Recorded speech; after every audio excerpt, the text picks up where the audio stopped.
Les enfants de Côte d'Ivoire, là, vous, qui prenez la photo de Nadi Gbagbo pour dire du n'importe quoi, là. Si vous prenez une photo de Nadi Gbagbo, vous plaquez ça sur vos écrans et vous commencez à raconter du n'importe quoi. Quand on va commencer à prendre photo de vos mamans aussi pour plaquer, pour leur demander ce qu'elles ont fait pour la Côte d'Ivoire ou bien ce qu'elles ont fait pour Ziggy, là. On espère que vous n'allez pas pleurer, hein. Quand on va demander à vos mères ce qu'elles ont fait pour la Côte d'Ivoire, hein, le combat qu'elles ont mené pour la Côte d'Ivoire, parce qu'elles sont ivoiriennes aussi, hein, on espère que vous n'allez pas pleurer. Quand on va aller prendre photo de vos mères, on va retrouver ça là, et puis on va plaquer, et puis on va commencer à demander à vos mères pourquoi jusqu'à présent elles ne sont pas allées libérer Ziggy là. On espère que vous n'allez pas vous fâcher, vous n'allez pas pleurer, hein, parce que Nadi Gbagbo là, c'est le moment de quelqu'un aussi, hein. Voilà, vous avez vos mères, et puis c'est Nadi Gbagbo vous acharnez comme si c'est elle qui avait attrapé Ziggy pour l'envoyer à la Maca. Mes chers frères, attendez d'abord. On revient sur ce dossier-là, mais pour l'instant, on va aller au Burkina Faso. Parce que Jeune Afrique a dit n'importe quoi. C'est parti, chers frères, chers camarades. Ça dit que nous, on est là, hein. On n'a pas envie de parler. Ça ne vous arrange pas. Vous voulez nous voir parler? Mais on va parler. Chers frères, chers camarades, le porte-parole d'Alassane Ouattara, Jeune Afrique, dit que le président Ibrahim Traoré gouverne avec sa famille.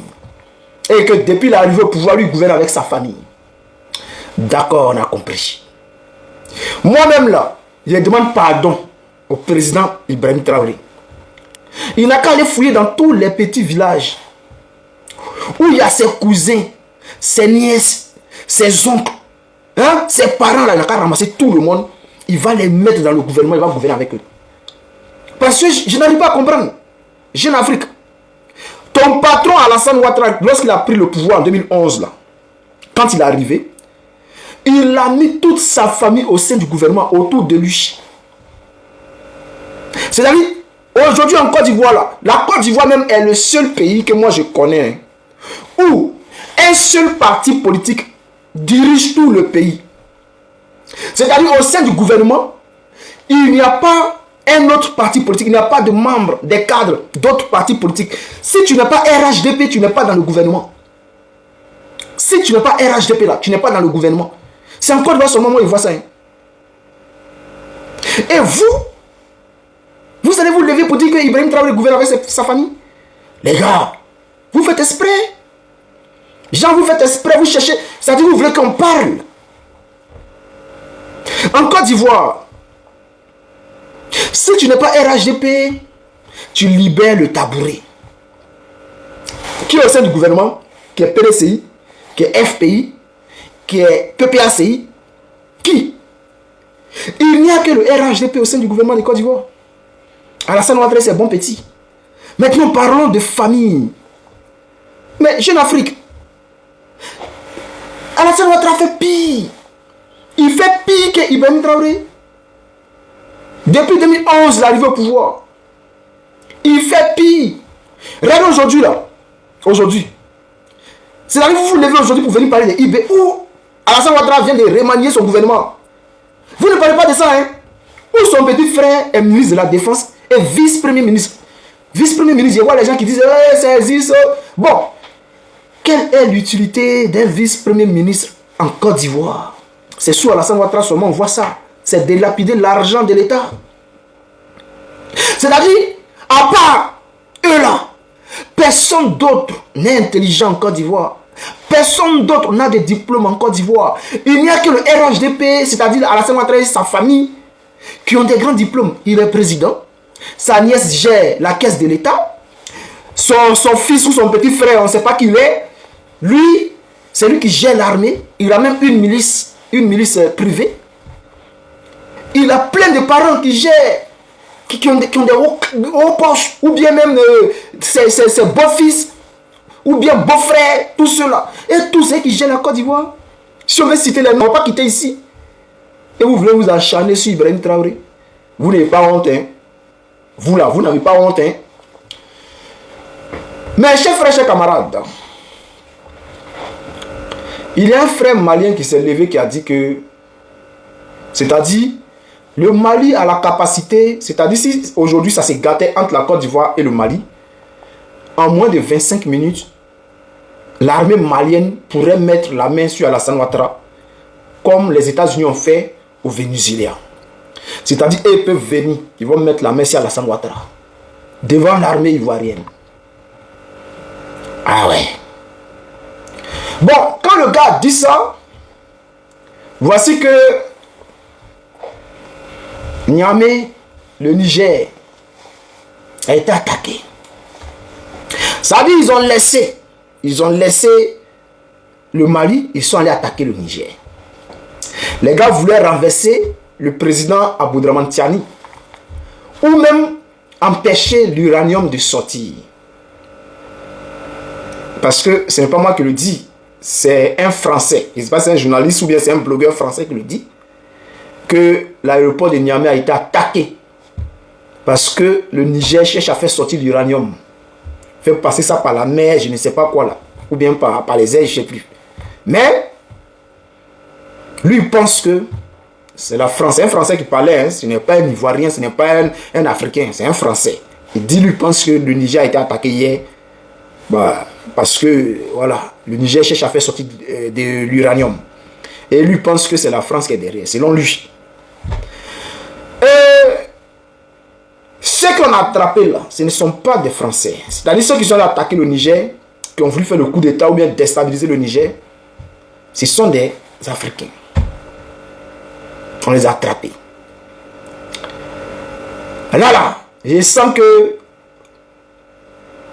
le nom de l'oncle va encore sortir dedans.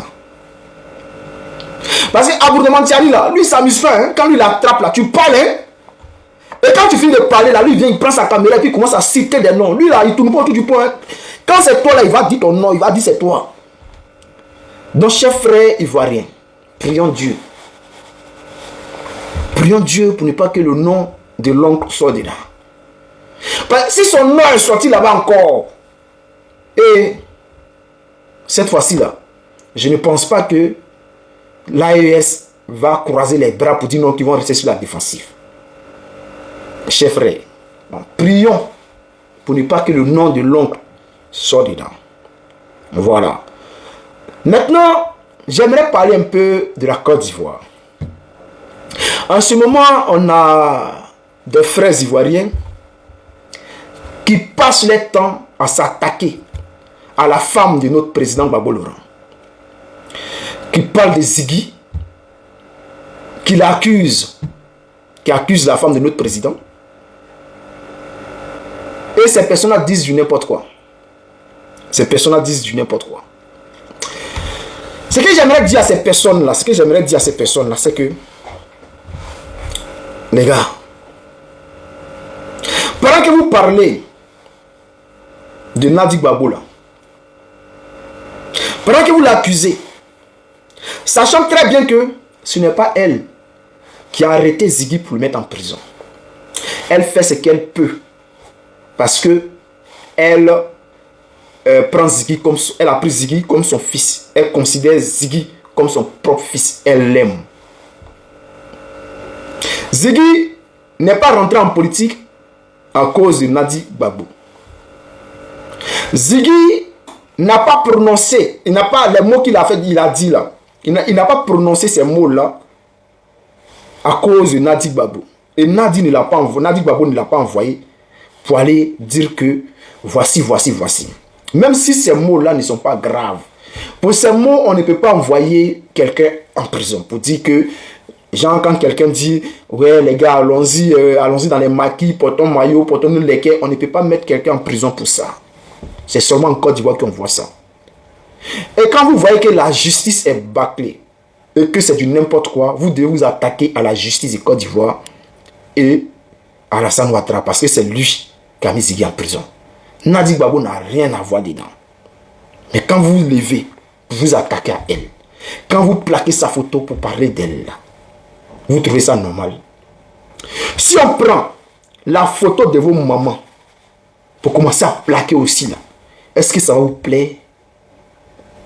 Parce que si on commence à prendre les photos de vos mamans là, pour poser la question, pour savoir ce que vos mamans ont fait pour la Côte d'Ivoire, ce que vos mamans ont fait dans cette lutte-là, ce que vos mamans ont fait dans cette lutte-là, est-ce que ça va vous plaire? Vous Vous-même, vous parlez de Nadi Gbagbo là, mais vos mamans ont fait quoi pour Ziggy? Elles ont apporté quoi à Ziggy? Quelle aide elles ont apporté à Ziggy, vos mamans là? Et puis vous attaquez à Nadi Gbagbo. Jean, c'est trop votre camarade. Jean, vous pensez que c'est votre ami. Elle a fait quoi de mal? Le fait d'aimer Ziggy là, c'est un crime. Parce que nous tous là, on est rentrés en politique là. On n'avait pas de lien avec elle. Personne n'avait un lien avec Nadi Gbagbo lorsque nous tous sommes rentrés en politique. Lorsque nous tous nous avons commencé à placer nos caméras pour parler là, ce n'est pas à cause d'elle. Toutes les personnes qui se font arrêter aujourd'hui là, ce n'est pas à cause d'elle. Alors, chers frères, chers camarades, je vous demande, de la manière que vous plaquez sa photo pour la dénigrer là, si on place les photos de vos mamans là, j'espère que vous n'allez pas vous fâcher. Hein? J'espère que vous n'allez pas vous fâcher. De la manière que vous prenez la photo de Nadi Gbagbo pour plaquer, pour l'attaquer là, j'espère que si on commence à placer les photos de vos mamans là, pour les attaquer aussi, pour demander ce qu'elles ont fait pour Ziggy, c'est quel le combat qu'elles ont mené pour la Côte d'Ivoire, parce qu'elles sont ivoiriennes. Hein? J'espère que vous n'allez pas vous fâcher. Hein? Parce que trop c'est de trop. Hein? Elle a aussi ses enfants. Hein? Ces enfants-là sont sur les réseaux. Hein? Ils voient tout ce qui se passe. Hein? Donc faites très attention, les gars. Parce que chercher l'argent sur Internet ne vous donne pas le pouvoir de tout faire. Hein? Vous n'êtes pas obligé de faire des vidéos chaque jour. Bon, je comprends. Vous êtes obligé de faire des vidéos chaque jour parce que vous avez besoin de gagner quelque chose pour manger. Mais, maman des gens là, c'est maman des gens. Hein? Voilà. Je sais qu'il y a d'autres qui vont dire, et toi-même tu t'attaques à Alassane Ouattara. Moi là, je suis PPACI. Alassane Ouattara a attrapé les gens du PPACI pour les mettre en prison. Voici pourquoi je demande à Alassane Ouattara de les libérer. Et je dis à Alassane Ouattara qu'il n'a pas le droit de faire un 4e mandat. Et nous allons combattre son 4e mandat jusqu'à la fin de nos vies. Je ne l'ai jamais insulté. Sa femme est là. La femme d'Alassane Ouattara est là. Je ne l'ai jamais attaqué. Est-ce que vous comprenez? Même si elle n'a pas parlé dans l'affaire de Ziggy, elle a aussi des enfants. Et si on prenait ses enfants comme ça pour les mettre en prison là, est-ce qu'elle allait être contente? Non. Vous allez me dire non, mais ces enfants ne font pas la politique. Si, ils font la politique. Cacao de Côte d'Ivoire, c'est eux qui gèrent. Tout ça, c'est politique. Ce sont ces enfants qui gèrent Cacao de Côte d'Ivoire. Donc tout ça, c'est politique. Ils ont plein d'entreprises en Côte d'Ivoire. Voilà. Qui gèrent les affaires des Ivoiriens. Donc tout ça, c'est politique. Donc si on s'attaque à ces enfants ou bien on les prend, on les met en prison, là, est-ce qu'elle sera contente? Mais avec ça, on ne dit rien. Elle est là, on la laisse tranquille dans son coin. Et puis on parle avec Alassane Ouattara. Donc, si vous levez, parce que Nadi Gbagbo dit non, qu'elle aime Ziggy, elle traite Ziggy comme son fils, et aujourd'hui ça vous fait mal, parce que Ziggy est en prison, et qu'elle ne peut rien faire, mais vous voulez qu'elle fasse quoi? Ou bien vous voulez qu'elle aille à la Maca, elle fasse sortir Ziggy, et puis elle reste dedans. C'est ça. Ou bien, qu'est-ce que vous voulez qu'elle fasse?